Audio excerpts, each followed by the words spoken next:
Je me suis toujours targuée de mon efficacité. 15 ans comme vétérinaire à Lexington m'avaient appris que les émotions sont un luxe que je ne pouvais me permettre, surtout à minuit après une journée de 14 heures. La dernière opération, un berger allemand victime d'un délit de fuite avec une hémorragie interne, avait drainé le peu d'énergie qui me restait. À 43 ans, je sentais le poids de chaque minute ce soir-là. Bonne nuit, docteur Richardson, lança mon assistant alors que je verrouillais la porte de la clinique. Bonne nuit, Tom, répondis-je sans prendre la peine de lui rappeler que Kimberly suffisait amplement. La distance professionnelle était mon armure. L'air d'octobre mordait à travers ma fine blouse de laboratoire tandis que je me dirigeais vers ma voiture, les clés cliquetant dans mes doigts fatigués. Fatigués. La pluie avait commencé à tomber, car bien sûr, il ne manquait plus que ça, la fin parfaite d'une journée parfaite. C'est alors que je l'entendis, une voix désespérée perçant le crépitement des gouttes de pluie. S'il vous plaît, y a-t-il quelqu'un? Aidez-moi. Une silhouette émergea de l'ombre du parking, une jeune femme trempée jusqu'aux os, berçant quelque chose de volumineux dans ses bras. Mon premier réflexe fut de continuer mon chemin. Les horaires d'urgence étaient clairement affichés, mais quelque chose dans sa voix m'arrêta. La clinique est fermée, lançai-je, me détestant déjà d'avoir ralenti. Elle s'avança dans le halo du lampadaire, la pluie plaquant ses cheveux d'un roux vibrant sur son visage. Le chien, il est couché perné, couché près des poubelles depuis des jours. Je crois qu'il est en train de mourir. Je pouvais le voir maintenant, un bâtard de taille moyenne, émacié et flasque d'Inde dans ses bras, sa respiration faible. Il y a une clinique d'urgence de l'autre côté de la ville, dis-je, mais sans bouger en direction de ma voiture. Il n'y y arrivera pas. Ses yeux verts se sont ancrés dans les miens avec une intensité presque physique. S'il vous plaît, je peux payer.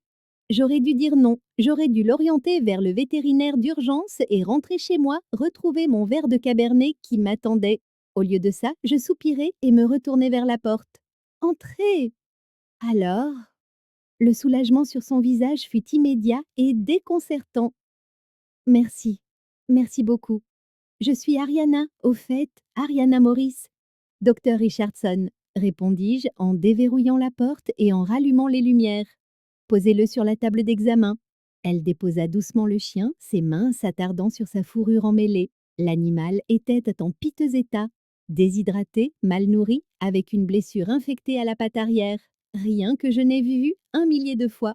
Pourtant, l'inquiétude de cette femme toucha un endroit que je pensais avoir réussi à barricader il y a des années.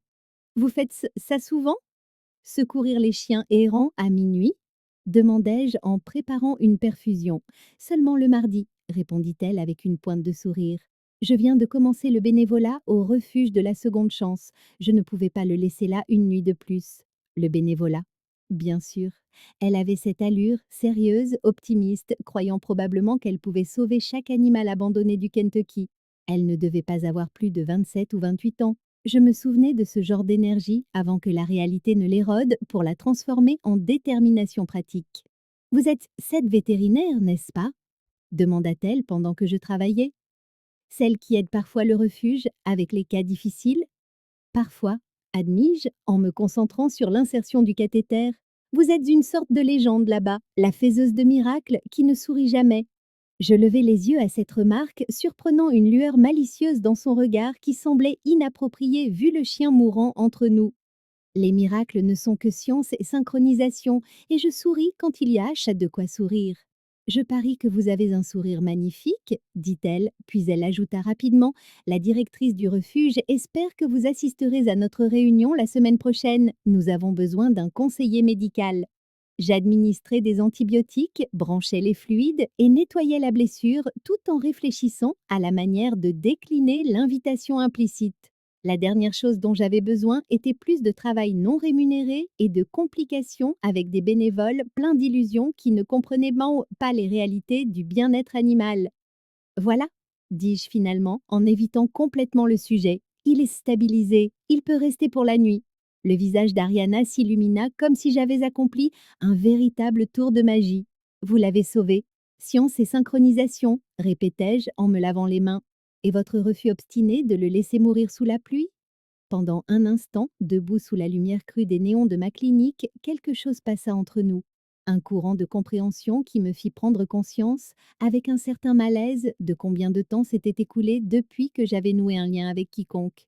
Je rompis le contact visuel la première. Je viendrai le voir demain matin, dis-je en me dirigeant vers la porte. Vous devriez rentrer vous sécher avant d'attraper une pneumonie. Merci, docteur Richardson, vraiment. Kimberly, dis-je, me surprenant moi-même. Je m'appelle Kimberly. Kimberly, répéta-t-elle, et mon prénom sonna différemment dans sa bouche. Je n'oublierai pas ça. Alors que je rentrais enfin chez moi cette nuit-là, j'essayais de me convaincre que cette rencontre n'avait rien de spécial, juste un autre cas, un autre animal errant, un autre bon samaritain. Mais quelque chose chez Ariana Morris persistait comme une odeur de pluie, une perturbation inopportune dans ma vie si soigneusement ordonnée.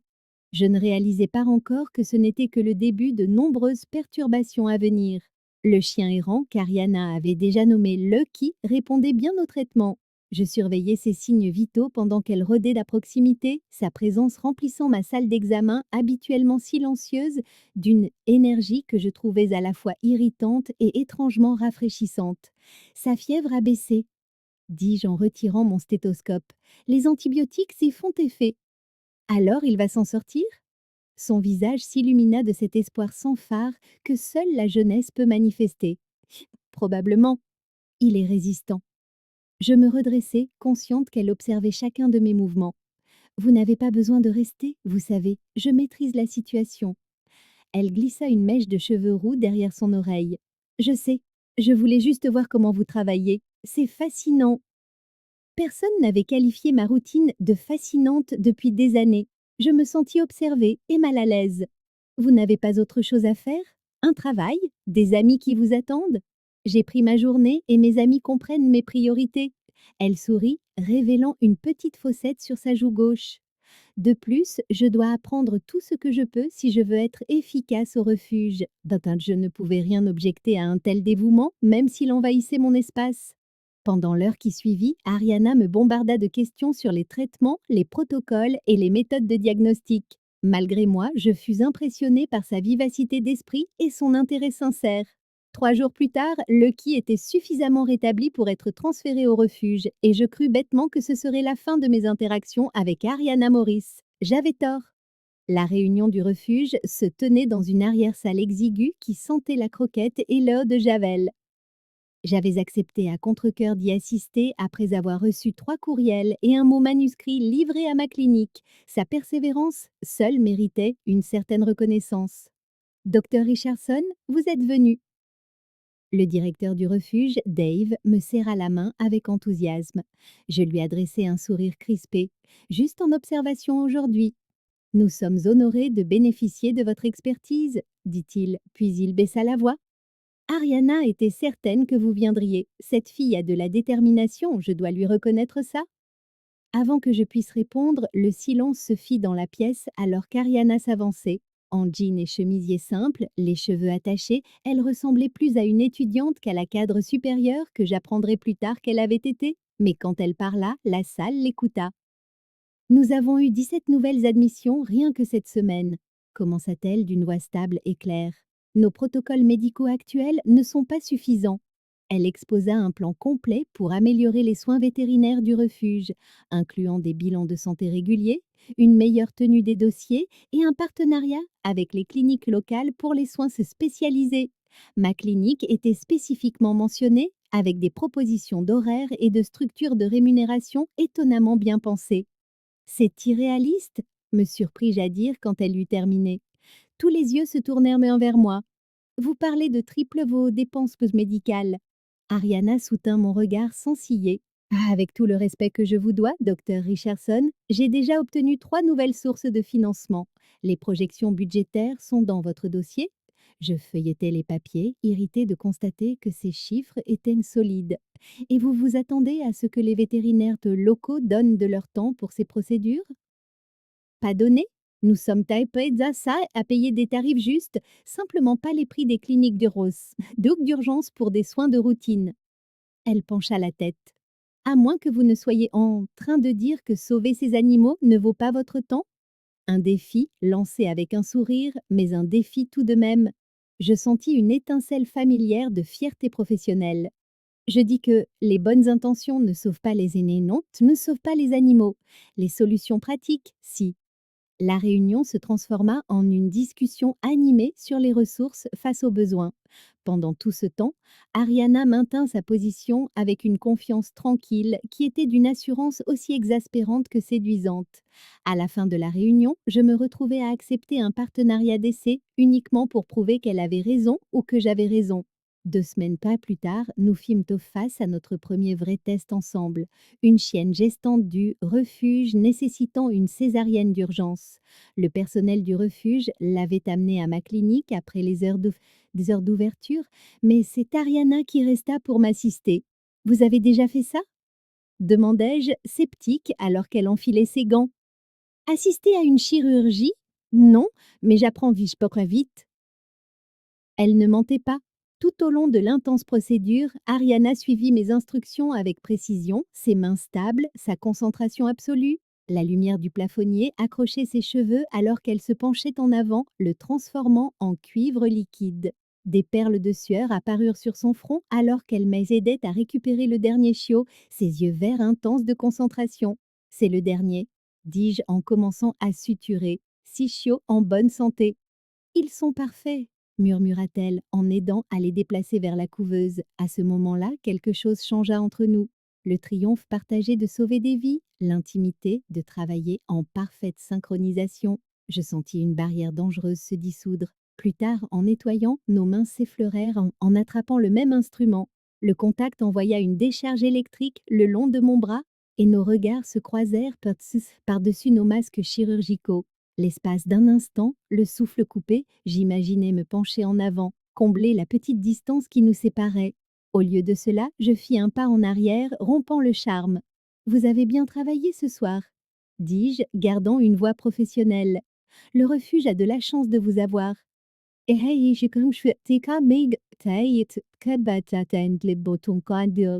j'ai de la chance d'apprendre de vous.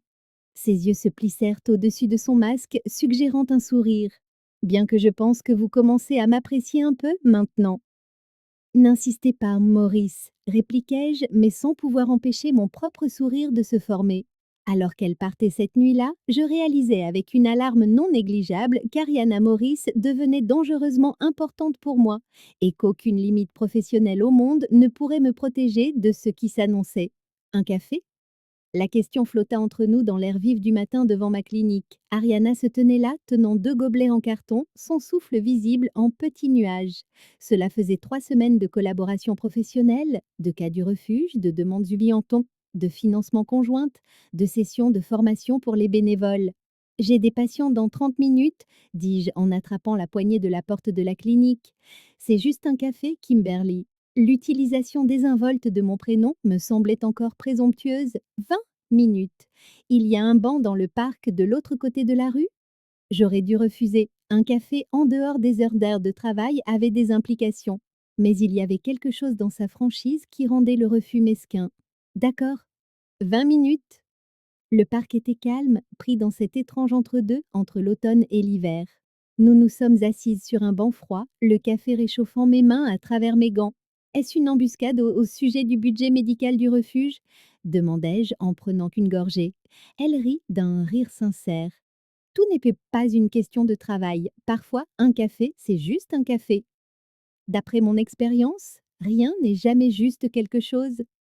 C'est triste, dit-elle, mais sans jugement. 15 ans comme vétérinaire, c'est ça? Pourquoi les animaux plutôt que les gens? La question était inattendue. La plupart des gens me posaient des questions sur les chiots mignons ou les cas inhabituels, pas sur mes motivations. Les animaux ne mentent pas, dis-je finalement. Ils ne cachent ni leur douleur ni leur joie. Il y a quelque chose d'honnête dans cette relation. Contrairement aux gens. Contrairement à la plupart des gens, concédai-je, l'étudiant par-dessus mon café. La lumière du matin accrochait les reflets ombrés de ses cheveux roux. À votre tour, pourquoi quitter une carrière en entreprise pour travailler dans un refuge? Ses sourcils se haussaient. Vous êtes rondeuse être renseignée sur moi. Dave est bavard, bon? Je haussai les épaules, mal à l'aise d'avoir été surprise. Il a dit que vous étiez une sorte de consultante très en vue. directrice marketing pour une société pharmaceutique. Elle observa un écureuil traverser le sentier. Un salaire à 6 chiffres, un bureau d'angle, un vide qui rongeait l'âme, le package standard de la crise de la vingtaine. La plupart des gens achètent juste une voiture de sport. J'ai adopté un chien de refuge à la place. J'ai commencé le bénévolat. Et j'ai réalisé que j'étais plus heureuse à nettoyer des chenils qu'à assister à des réunions de conseil d'administration. Elle tourna ses yeux verts vers moi. Avez-vous déjà eu ce moment où vous voyez soudainement votre vie clairement? Oui, les papiers du divorce en main, debout dans une maison vide à 40 ans. Mais ce n'était pas une conversation pour un banc de parc. Vous idéalisez la pauvreté, dis-je à la place. La passion ne paie pas les factures? Non, mais elle donne une raison de se lever le matin. Elle vérifia sa montre. Il reste 10 minutes. Dites-moi, Athée, dites-moi quelque chose qui ne concerne pas le travail. Comme quoi? N'importe quoi. Votre livre préféré, l'animal de votre enfance, la dernière fois que vous avez dansé dans votre cuisine. Je la fixai. Les gens ne dansent pas vraiment dans leur cuisine. Mon Dieu, vous avez vraiment besoin de rencontrer d'autres personnes. Son rire était contagieux malgré ma résistance. D'accord, je commence. J'ai une voix horrible, mais je chante du Whitney Houston à tue-tête sous la douche. J'apprends à tricoter, mais je ne sais faire que des écharpes informes et je n'ai pas eu de vrai rendez-vous depuis 8 mois. Le dernier détail me marqua plus que je ne l'aurais voulu. Pourquoi me dites-vous comme dites-vous ça? Parce que vous me regardez et vous voyez une bénévole de refuge ou une ancienne cadre ou une femme plus jeune. J'essaie d'être une personne pour vous. La justesse de son analyse était déstabilisante. Je suis une personne privée, Ariana. J'ai remarqué. Elle sourit, plus doucement maintenant. Mais un jour, vous partagerez peut-être quelque chose quand même, je suis patiente.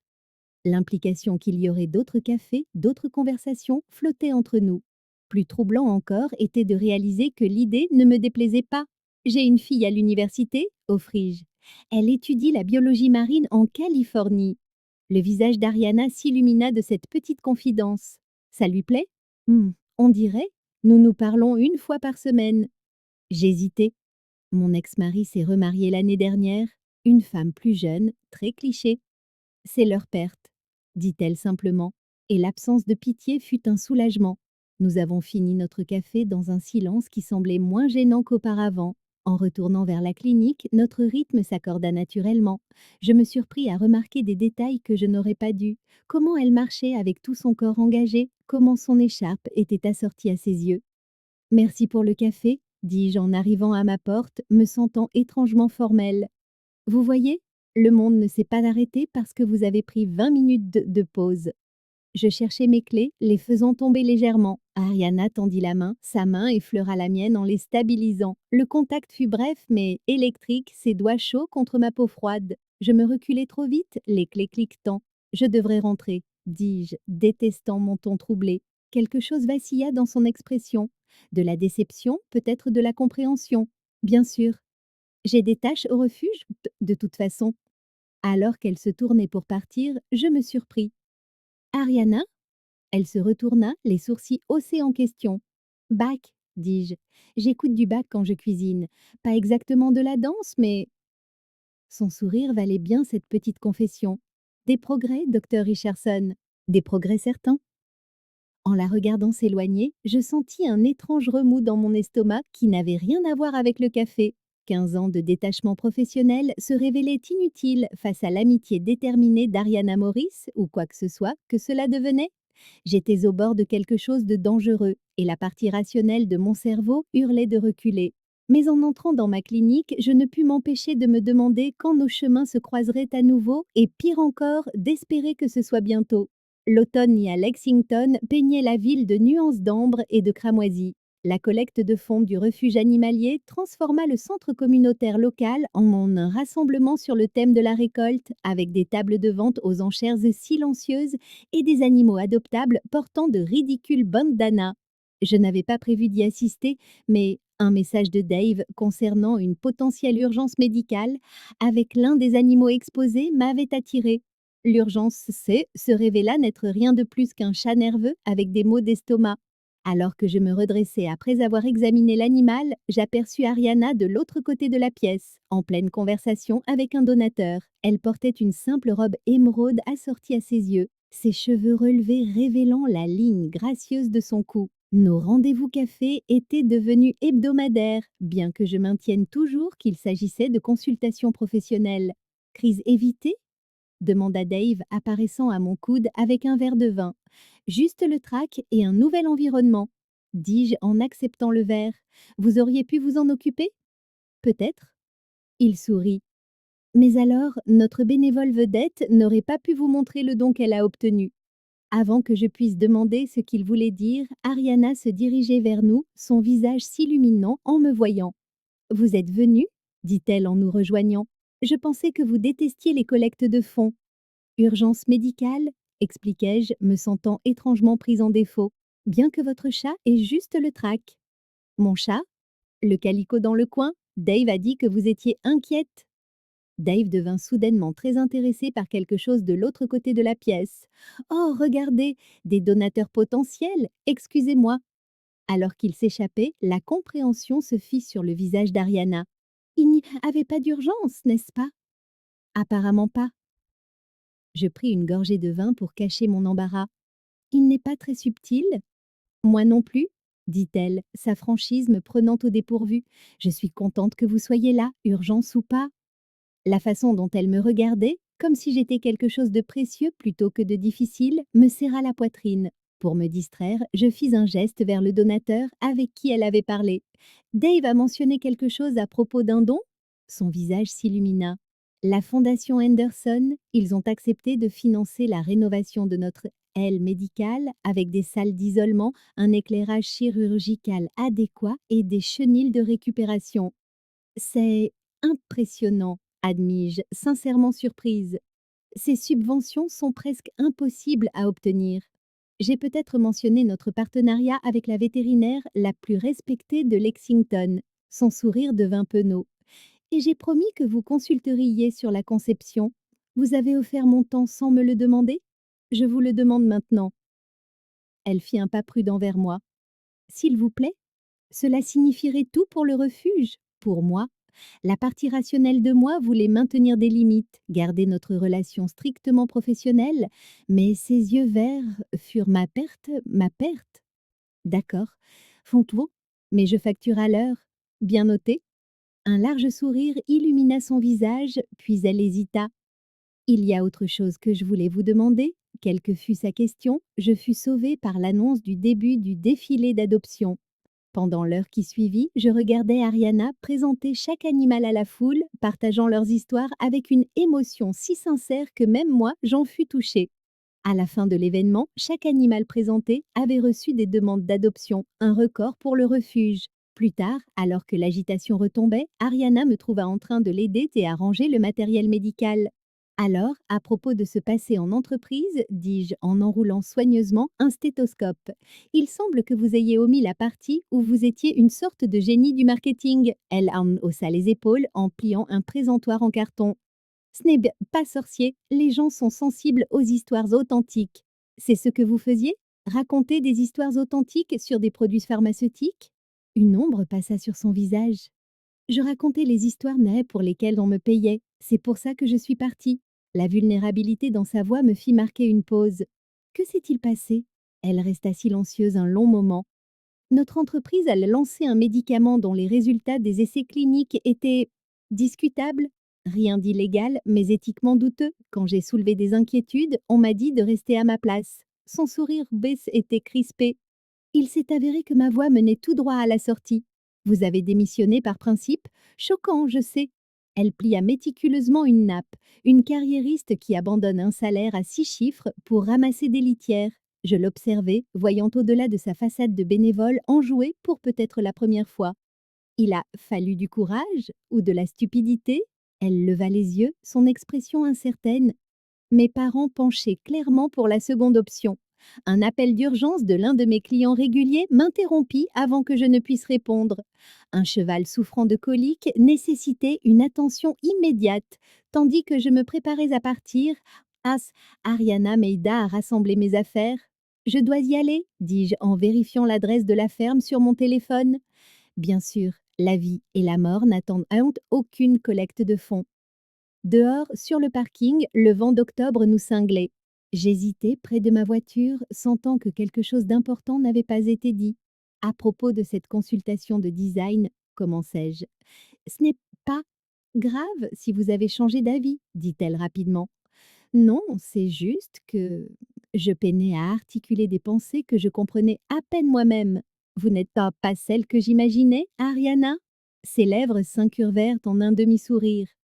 C'est une bonne chose? Je suis encore en train de décider, admis-je honnêtement.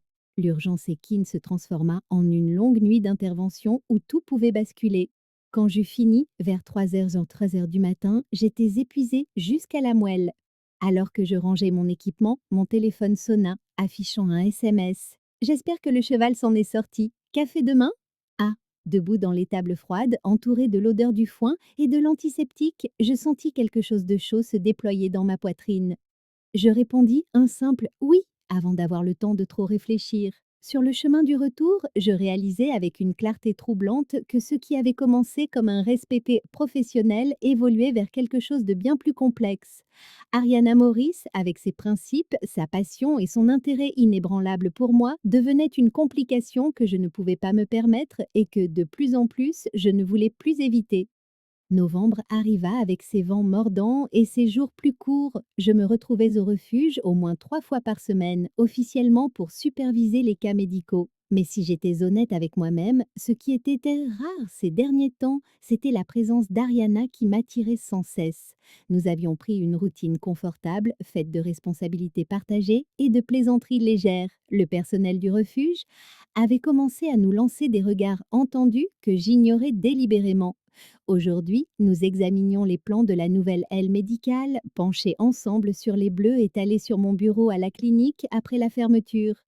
Le quartier d'isolement devrait être plus éloigné de la salle de réveil, dis-je en désignant le plan, pour des questions de circulation d'air. Ariana se pencha plus près, son épaule frôlant la mienne. Et si on inversait ces deux zones? La chaleur de son corps, si près du mien, me déconcentrait. J'étais devenue de plus en plus consciente de ces moments de proximité, de sa main touchant accidentellement la mienne lorsque nous nous passions des instruments, du contact de ses cheveux contre mon bras lorsqu'elle se penchait pour examiner un animal.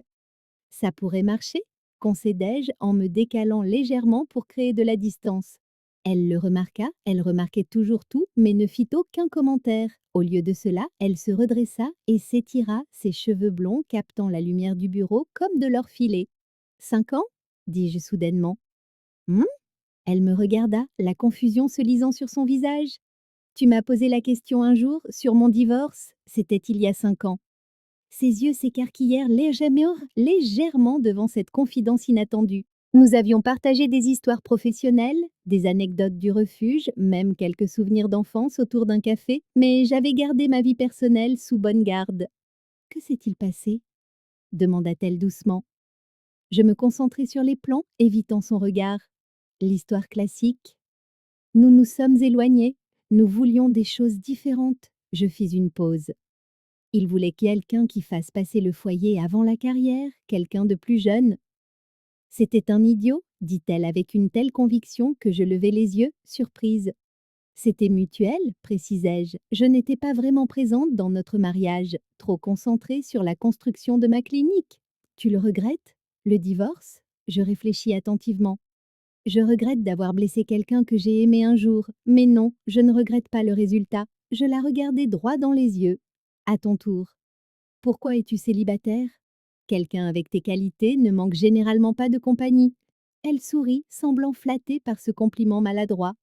Je sors avec des gens, mais ça ne mène jamais à quelque chose de sérieux. Trop exigeante? Trop honnête, probablement. Elle s'appuya contre mon bureau. Je n'ai jamais été douée pour prétendre être ce que je ne suis pas. Ça fait fuir les gens. La conversation devenait dangereusement intime dans le silence de ma clinique vide. Par la fenêtre, je pouvais voir la neige commencer à tomber, la première de la saison. Il se fait tard, dis-je en rassemblant les plans. On devrait finir ça demain. Elle ne bougea pas tout de suite. Kimberly, je peux te poser une question? Le sérieux dans son ton me rendit méfiante. Ça dépend de la question. Vas-tu un jour reconnaître ce qui se passe entre nous? Mon cœur rata un battement. Je ne vois pas de quoi tu parles. Si, tu le vois très bien. Sa voix était douce mais insistante. Il ne s'agit plus seulement du refuge ou de respect professionnel. Je m'occupais à ranger des papiers qui n'en avaient pas besoin. C'est une projection. Vraiment? Elle s'approcha, me mettant au défi. Regarde-moi dans les yeux et dis à moi que tu ne le sens pas aussi. Je commis l'erreur de croiser son regard. L'intensité qui y brillait, le désir qui faisait écho à mes propres sentiments soigneusement réprimés, était accablant. Tu as 27 ans, dis-je, comme si cela expliquait tout. Et tu en as 43, c'est compté aussi. Une pointe de frustration colora sa voix. C'est vraiment tout ce que tu vois quand tu me regardes? Un chiffre? Je vois quelqu'un qui n'a pas eu le temps de savoir ce qu'elle veut, répondis-je, plus sèchement que je ne l'aurais voulu. Quelqu'un qui pense qu'un engouement pour une femme plus âgée est quelque chose de profond. Son expression se durcit. Ne dénigre pas ce que je ressens. Je ne suis pas une stagiaire, amoureuse de sa patronne. Alors qu'est-ce que c'est, Ariana? Demandai-je, mes murs si soigneusement érigés commençant à se fissurer. Qu'attends-tu de moi, exactement? Tout, dit-elle simplement. Je veux tout ce que tu es prête à donner. L'honnêteté brute de sa réponse me laissa sans voix. Personne n'avait voulu tout de moi depuis très longtemps. La perspective était aussi terrifiante qu'exaltante. Je ne peux pas t'offrir ça, dis-je finalement, ma voix plus douce. Il y a trop de complications. Notre travail, notre différence d'âge. Des excuses, m'interrompit-elle. Si tu n'es pas intéressé, dis-le. Mais ne te cache pas derrière les circonstances. Nous restâmes là, la tension crépitant entre nous, aucune ne voulant reculer. Elle était si proche que je pouvais voir les éclats d'or dans ses yeux verts, sentir la légère senteur d'agrumes de son parfum. Pendant un instant de folie, j'envisageais de combler cette petite distance entre nous. Avant que je ne puisse prendre une décision, le bâtiment se mit à trembler avec une force violente. Les plans s'envolèrent, tandis que j'attrapais instinctivement Ariana, la tirant vers l'encadrement de la porte alors que des objets tombaient des étagères autour de nous. Un tremblement de terre? Criai-je par-dessus le grondement, la serrant fort contre moi tandis que les lumières clignotaient avant de s'éteindre. Le monde autour de nous plongea dans le chaos et l'obscurité, mais à cet instant, avec le cœur d'Ariana battant contre le mien, une chose devint terriblement claire. J'étais déjà bien plus impliquée que je n'avais voulu l'admettre. La secousse parut durer une éternité, bien que mon esprit rationnel sût qu'il s'agissait probablement de moins d'une minute. Je tenais fermement Ariana sous l'encadrement de la porte, mon corps la protégeant instinctivement tandis que des plaques de plafond s'écrasaient autour de nous. Lorsque les violentes secousses cessèrent enfin, nous nous retrouvâmes dans une obscurité presque totale, la seule lumière provenant du panneau de sortie de secours qui jetait une lueur rouge fantomatique.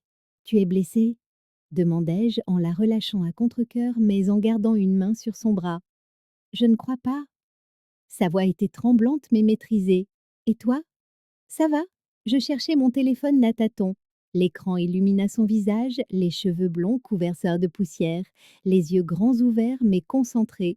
Il faut qu'on sorte d'ici. Nous nous dirigeâmes vers la sortie principale, marchant prudemment sur les équipements et les débris tombés. En atteignant la salle d'attente, j'entendis un gémissement pitoyable venant de la pièce des chenilles. Les patients en convalescence, dis-je en m'arrêtant net. Nous avions 3 animaux en pension après des chirurgies. Un chat avec le bassin cassé, un chien se remettant de l'ablation d'une tumeur et un lapin avec des problèmes gastro-intestinaux. Ariana n'hésita pas. On ne peut pas les laisser. La pièce des chenilles était un désastre. Des cages métalliques s'étaient renversées et une partie du plafond s'était effondrée, bloquant la porte extérieure. Les animaux étaient terrifiés, mais miraculeusement indemnes. Pendant que je les examinais, Ariana essaya la sortie principale.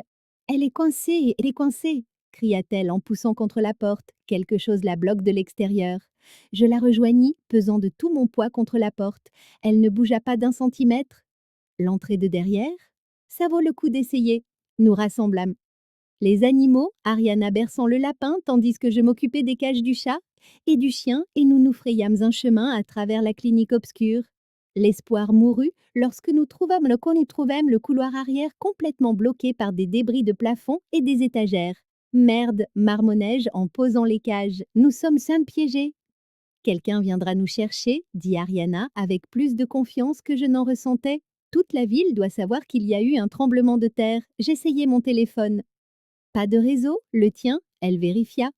Rien, la réalité s'imposa. Nous étions effectivement scellés dans la réserve et la zone des chenils de ma clinique avec des provisions limitées et aucun moyen de communiquer avec le monde extérieur. Pire encore, une inspection rapide révéla une fissure inquiétante dans le mur.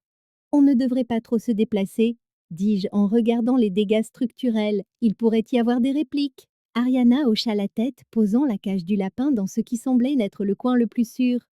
Tu penses qu'on nous trouvera dans combien de temps? Des heures, peut-être plus. Je ne voulais pas envisager de pires scénarios. La clinique est fermée pour le week-end. Personne ne s'attend à ce que nous soyons là. Dave sait que je te rejoignais, offrit-elle. Quand je ne rentrerai pas, il s'inquiétera. Je commençais à faire l'inventaire de notre situation. La réserve présentait quelques avantages. De l'eau en bouteille, des fournitures médicales et même quelques encas que je gardais pour les longues gardes. Au moins, on ne mourra pas de soif. Toujours optimiste, dit Ariana avec un faible sourire. Nous nous installâmes pour attendre, rendant les animaux aussi confortables que possible. Je trouvai une lanterne à pile, utilisée pour les visites à la ferme, baignant notre abri de fortune d'une douce lueur. Le confinement forçait une proximité que, dans des circonstances normales, j'aurais évitée.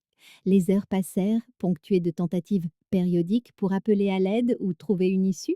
La conversation devint notre seule distraction face à l'anxiété grandissante. Dis-moi quelque chose que je ne sais pas sur toi, dit Ariana, assise le dos contre le mur, nos épaules se touchant presque. Ce n'est pas vraiment le moment pour les révélations personnelles. Au contraire, rétorqua-t-elle, faire face à une mort possible me semble être le moment idéal. Ne sois pas dramatique, c'est un tremblement de terre, pas l'apocalypse. Elle haussa un sourcil. Fais-moi plaisir, quand même. Je soupirai, trop fatiguée pour maintenir mes défenses habituelles. J'ai peur de vieillir seule, admis-je doucement. Voilà quelque chose que personne ne sait.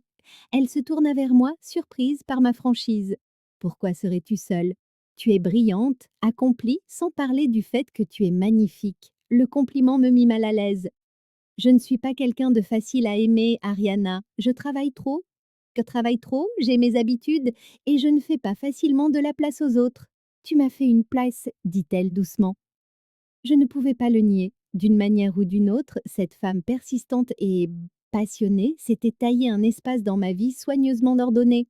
À ton tour, dis-je pour changer de sujet. Dis-moi quelque chose que je ne sais pas. Elle resta silencieuse un instant. J'ai été fiancée une fois à une femme de 15 ans, mon aînée. Ses yeux rencontrèrent les miens. Elle a rompu parce qu'elle ne supportait pas la différence d'âge, ce que les autres pensaient, nos différentes étapes de vie. D'état de vie, elle a dit qu'elle m'épargnait de futurs regrets. Le parallèle ne m'échappa pas. Peut-être qu'elle avait raison. C'était une lâche, dit Ariana avec une véhémence soudaine. Elle a fait un choix à ma place parce qu'elle avait peur. La lanterne vacilla, projetant des ombres sur son visage. Dans la pénombre, avec de la poussière dans les cheveux et de la détermination dans les yeux, elle ne m'avait jamais paru aussi belle. Je n'ai pas peur, mentis-je. Menteuse, murmura-t-elle, lisant en moi comme elle le faisait toujours. Autre heure passa. La température dans la pièce avait chuté avec la nuit et nous nous étions rapprochés pour nous tenir chaud. Les animaux s'étaient calmés, sentant d'une manière ou d'une autre qu'ils devaient rester tranquilles. Quand la première réplique frappa, Ariana sursauta, son corps se tendant. Sans réfléchir, je la tirai contre moi, un bras protecteur autour de ses épaules. Le tremblement ne dura que quelques secondes, mais elle resta pressée contre mon flanc, sa respiration rapide et superficielle. Je ne supporte pas les espaces clos, avoua-t-elle, la voix tendue, depuis que je suis restée coincée dans un ascenseur quand j'étais petite.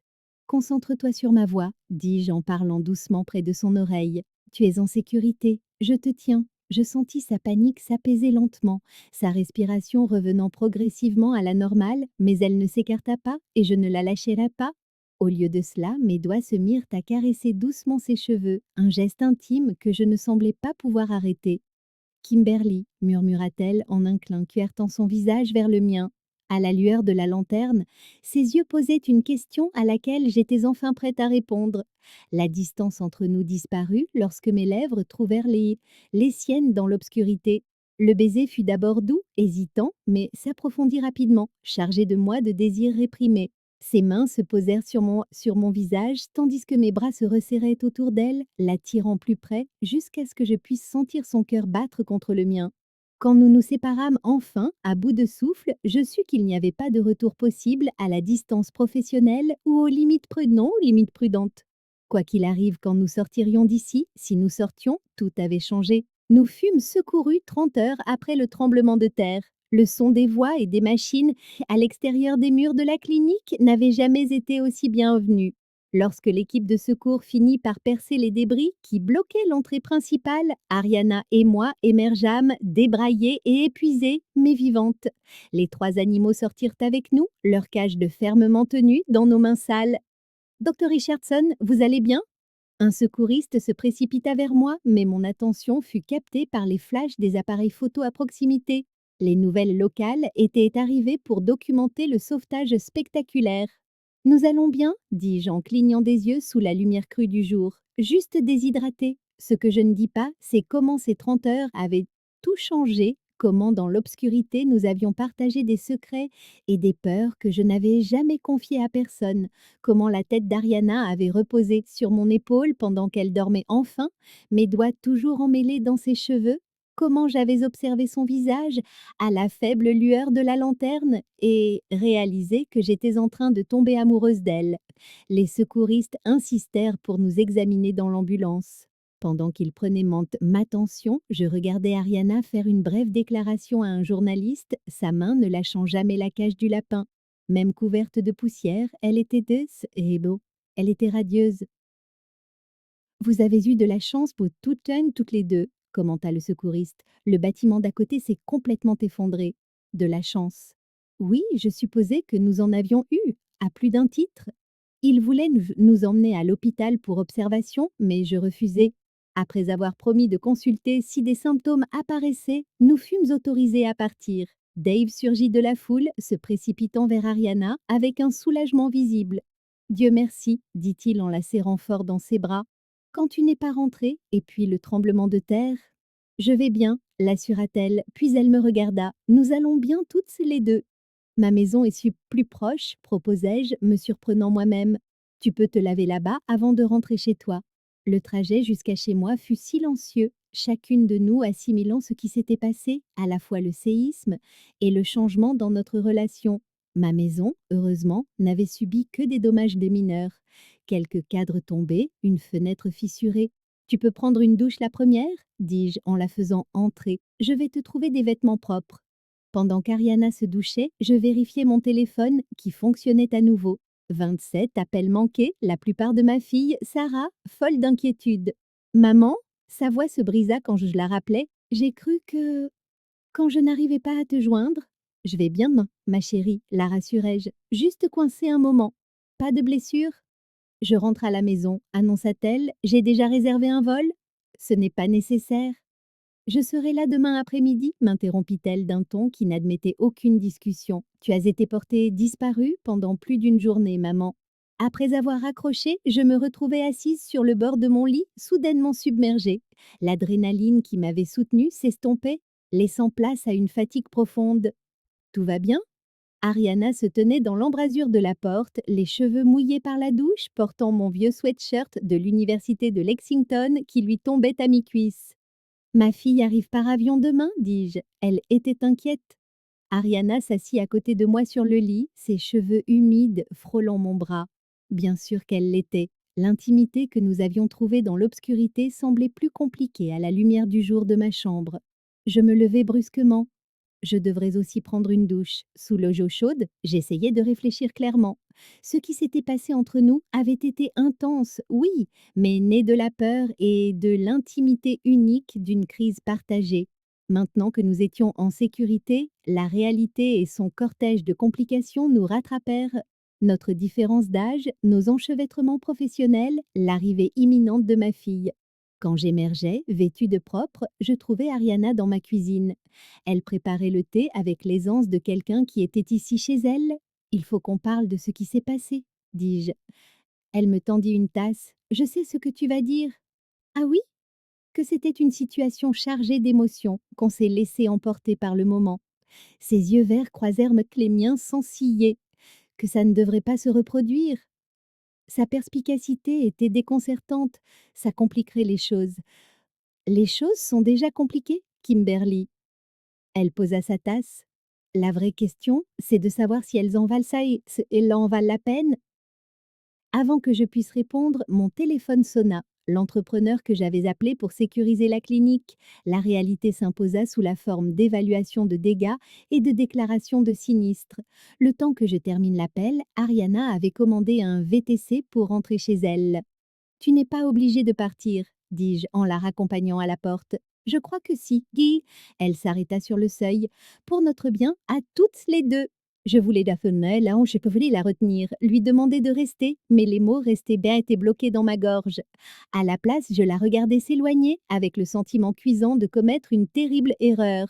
Le lendemain fut un chaos, réunion avec les experts en assurance, appel d'urgence de clients dont les animaux avaient été blessés dans le séisme, et l'arrivée de Sarah.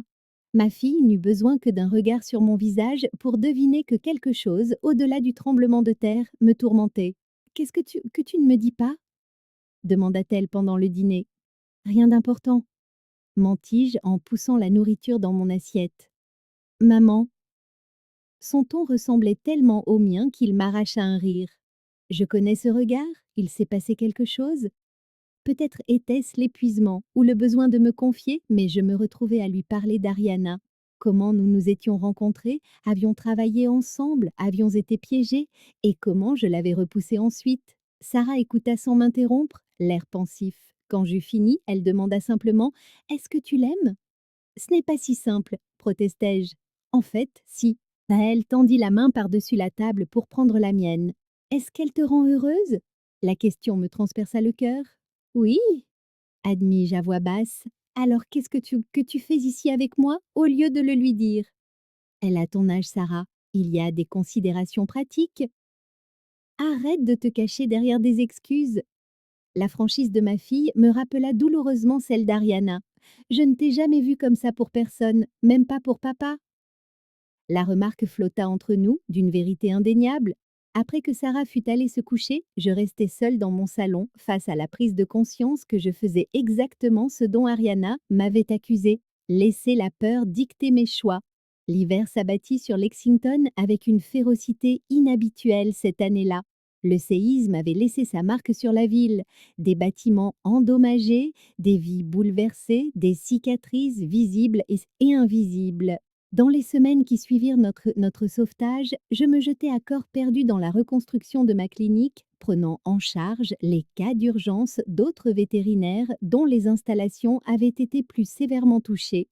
Je n'avais pas vu Ariana depuis près d'un mois. Elle avait repris ses fonctions au refuge et je programmais délibérément mes heures de bénévolat au moment où je savais qu'elle ne serait pas là. Dave m'avait lancé des regards interrogateurs, mais n'avait pas insisté. Les plans de l'aile médicale du refuge avançaient sans collaboration directe entre nous, les messages passant par des intermédiaires.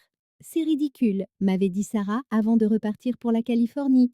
Tu agis comme une adolescente, pas comme une femme adulte. Peut-être avait-elle raison, mais l'évitement me semblait plus sûr que d'affronter la profondeur de mes sentiments et de mes craintes. Décembre arriva avec une nouvelle chute de neige et le gala de charité annuel au profit de plusieurs organisations locales, dont le refuge pour animaux. J'y avais assisté chaque année par obligation professionnelle. Mais cette année, j'avais failli décliner l'invitation. Seuls les derniers mots beaux de Sarah m'avaient fait changer d'avis. Arrête de fuir, maman. La salle de bal du Lexington Grand Hotel scintillait de décorations de fête, la foule étant un mélange de riches donateurs et d'employés d'organisations à but non lucratif vêtus de leurs plus beaux atours. Je sirotais une coupe de champagne près de la table des desserts, échangeant des banalités polies avec des collègues tout en scrutant la salle malgré moi. Elle est près de la fontaine, dit une voix derrière moi. Je me retournai pour trouver Dave, d'une élégance inhabituelle, dans un costume sombre. Je ne vois pas de qui tu parles, mentis-je. Son expression était bienveillante, mais exaspérée. Tu lui manques Kimberly, et à en juger par la façon dont tu surveilles la porte toutes les 30 secondes, elle te manque aussi. Avant que je puisse répondre, la foule se déplaça et je la vis. Ariana, debout près de la fontaine décorative, dans une simple robe noire qui dénudait ses épaules. Ses cheveux étaient élégamment relevés, exposant la nuque. Elle hochait poliment la tête, tandis qu'un donateur plus âgé parlait avec animation, mais il y avait quelque chose d'éteint dans sa posture, un voile sur sa présence d'habitude si vibrante. Va lui parler, insista Dave. Ce silence n'aide personne et surtout pas le refuge. Je pris une profonde inspiration pour me donner du courage. C'est compliqué. Seulement parce que tu le rends compliqué. Il fit un geste vers Ariana. Cette femme s'illuminait chaque fois que tu entrais dans une pièce. Depuis le séisme, elle avance comme un fantôme. Ces mots me piquèrent au vif par leur vérité. J'avais été si concentrée sur ma propre protection contre une douleur potentielle que je n'avais pas pensé à ce que mon retrait pouvait lui faire. Le donateur s'éloigna enfin, laissant Ariana momentanément seule. Avant de perdre mon courage, je traversai la salle. Bonsoir, Ariana, dis-je, ma voix plus stable que je ne l'aurais cru. Elle se tourna, la surprise et une émotion plus complexe traversant son visage. Kimberly, je ne pensais pas que tu viendrais ce soir. J'ai failli ne pas venir, admis-je. Un silence gêné s'installa entre nous, lourd de mots. Non dit. Elle semblait plus mince que dans mon souvenir, des ombres sous ses yeux suggérant qu'elle dormait aussi mal que moi. Comment avance la reconstruction de la clinique demanda-t-elle finalement. Dans les temps, elle devrait rouvrir la semaine prochaine. Je marquai une pause. L'aile médicale du refuge est impressionnante. Les plans sont excellents. Merci, dit-elle d'un ton formel et distant. Elle sera très utile aux animaux. Cette conversation superficielle sonnait faux, une parodie du lien que nous avions partagé. Autour de nous, les gens riaient et célébraient, inconscients de la douleur silencieuse qui émanait de nous. Tu veux prendre l'air demandai-je soudain. On étouffe ici. Elle hésita, puis hocha la tête. La terrasse du jardin devrait être plus calme. Nous sortîmes où les jardins de l'hôtel étaient transformés par la neige et les lumières scintillantes. Notre souffle formait des nuages dans l'air froid. Peu de gens avaient bravé le froid hivernal, nous offrant un rare moment d'intimité. Pourquoi es-tu venue ce soir demanda Ariana. Sa garde enfin baissée, après m'avoir évité pendant des semaines. Je regardais le paysage enneigé, rassemblant mon courage. Parce que me cacher devenait plus difficile que de t'affronter. Et qu'est-ce que tu affrontes exactement, Kimberly? Sa voix contenait un défi. La peur, admis-je doucement. La peur que ce qui s'est passé entre nous ne soit que le fruit de l'adrénaline et de la proximité. La peur que ce ne soit pas le cas et de ce que cela impliquerait. Elle s'approcha, ses yeux scrutant les miens. Et qu'est-ce que cela impliquerait? Que je suis en train de tomber amoureuse de quelqu'un qui mérite plus que ce que je peux offrir. Les mots s'échappèrent avant que je puisse les retenir. Quelqu'un qui devrait être avec une personne de son âge, construire une vie depuis le début, pas s'adapter à une vie déjà à moitié vécue. N'ose pas, dit-elle, la colère brillant dans ses yeux. N'ose pas faire ce choix à ma place. Elle fit un pas de plus, la neige se posant dans ses cheveux. J'en ai tellement marre que les gens décident ce qui est le mieux pour moi. J'essaie d'être réaliste? Non, tu es en train de fuir, me coupa-t-elle férocement. La vie nous a donné une seconde chance, enfermée dans cette maudite réserve. Je pensais que tu étais assez courageuse pour la saisir. Ce n'est pas si simple, protestai-je, sentant ma résolution faiblir. Si, son souffle se brisa. Est-ce que tu me veux, Kimberly? Parce que moi, je te veux. Depuis cette première nuit, sous la pluie, avec le chien errant. L'honnêteté brute de sa voix brisa mes dernières défenses. Sans un mot de plus, je comblais la distance entre nous, mes lèvres trouvant les siennes alors que les flocons de neige tombaient autour de nous. Ses bras s'enroulèrent autour de mon cou tandis que les miens encerclaient sa taille, la serrant contre moi comme si je pouvais effacer le mois que nous avions passé séparés. Le baiser s'approfondit, exprimant tout ce que nous n'avions pas dit, le manque, la douleur, le pardon et le désir. Quand nous nous séparâmes enfin, ses yeux brillaient de larmes non versées. « Ne me repousse plus », murmura-t-elle contre mes lèvres. « Jamais », promis-je, sachant que je le pensais, malgré tous les arguments logiques qui existaient encore. La logique, j'apprenais enfin, avait ses limites en matière de cœur. 6 mois après le séisme, le printemps avait transformé Lexington. Les cicatrices de l'hiver se refermaient, tout comme celles de la ville. Ma clinique, fraîchement rénovée, était ouverte depuis des mois, plus occupée que jamais. L'aile médicale du refuge était pleinement opérationnelle, preuve de ce que la détermination et un financement adéquat pouvaient accomplir. Ce qui n'avait pas changé, c'était que les murmures. Je m'étais habituée au regard en coin de certains collègues, au jugement à peine dissimulé quand Ariana et moi assistions ensemble à des événements professionnels. Sortir avec quelqu'un de 16 ans de moins que soi invitait à la spéculation, peu importe notre discrétion. Le docteur Turner a annulé les cas qu'il nous référait, m'informa ma directrice de bureau un après-midi. Il a dit que ses clients seraient plus à l'aise avec un autre spécialiste. Je savais ce qui restait non dit. Turner avait clairement montré sa désapprobation de ma relation lors de la dernière réunion de l'association vétérinaire. Ce n'était pas la première fois que nous perdions un confrère. C'est sa perte, dis-je en signant les dossiers devant moi. Nos résultats chirurgicaux parlent d'eux-mêmes. Mais plus tard, seule dans mon bureau, je m'autorisais un moment de doute. Étais-je égoïste? Mon bonheur personnel valait-il le coût professionnel? Valait-il le risque d'endommager la réputation que j'avais mis des décennies à construire?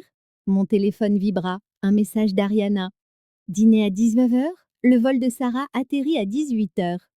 La mention de ma fille me fit sourire. Sarah était devenue la championne inattendue d'Ariana, formant une amitié qui me surprenait encore. Elle venait nous voir pour le week-end, officiellement pour nous voir toutes les deux. Ce soir-là, en les regardant rire dans ma cuisine, Sarah racontant une mésaventure ridicule de biologie marine pendant qu'Ariana préparait la salade, je ressentis un contentement que je n'aurais jamais cru retrouver. Maman, tu nous fixes, dit Sarah en me surprenant. Je me demande juste comment j'ai eu la chance de vous avoir toutes les deux ici, admis-je. Après le dîner, pendant qu'Ariana débarrassait les assiettes, Sarah me suivit sur le porche avec du café. Tu sais ce qui est trop drôle? Dit-elle en s'installant sur une chaise à côté de moi. Quand papa est parti, j'étais tellement en colère, contre lui, contre toi, contre tout. Je pensais que notre famille était brisée à jamais. Je sirotais mon café, me demandant où elle voulait en venir. C'était une période difficile. Mais te voir maintenant. Elle me regarda pensivement. Tu es plus heureuse que je ne t'ai jamais vue, même quand tu étais avec papa. Ça ne te dérange pas? Demandai-je doucement. Ça ne me dérange pas du tout. Elle serra ma main. J'adore te voir comme ça. Son approbation comptait énormément, mais n'effaçait pas les défis auxquels nous faisions face, la différence d'âge que la société ne semblait pas pouvoir ignorer, les suppositions sur les motivations d'Ariana ou ma crise de la quarantaine. Le lendemain matin, Ariana et moi prîmes la route pour le chalet au bord du lac que j'avais loué pour le week-end, laissant Sarah étudier chez moi. C'était notre première véritable escapade depuis que nous avions officialisé notre relation. Une célébration du nouveau poste d'Ariana comme directrice du refuge après le départ à la retraite de Dave. Le chalet était rustique mais charmant, niché au milieu des pins avec vue sur l'Ozo. Le soir venu, nous nous assîmes sur le ponton, regardant les étoiles apparaître au-dessus du lac immobile. Heureuse? Demandai-je, mon bras autour de ses épaules. Follement, répondit-elle en se blottissant contre moi. Mais je m'inquiète pour toi parfois. Pour moi? Pourquoi? Elle se tourna pour me faire face. Les clients que tu as perdus? Les collègues qui ont pris leur distance? Je sais que ça t'affecte, même si tu fais semblant que non. C'est leur problème, pas le nôtre, dis-je avec plus d'assurance que je n'en ressentais. Kimberly, ça. Son ton indiquait clairement qu'elle n'était pas dupe. Tu as passé ta vie à construire cette clinique. Si je te coûte, arrête. Je pris ses mains dans les miennes. Oui, certaines personnes à l'esprit étroit ont un problème avec nous. Mais je perdrai chaque client et chaque collègue avant de te perdre, toi. Elle m'étudia un long moment, comme pour vérifier la vérité de mes paroles. Ce qu'elle vit dans mon expression dut la satisfaire, car elle se pencha pour m'embrasser doucement. Plus tard, alors que le clair de lune filtrait par les fenêtres du chalet, nous fîmes l'amour avec une intensité qui me surprenait encore.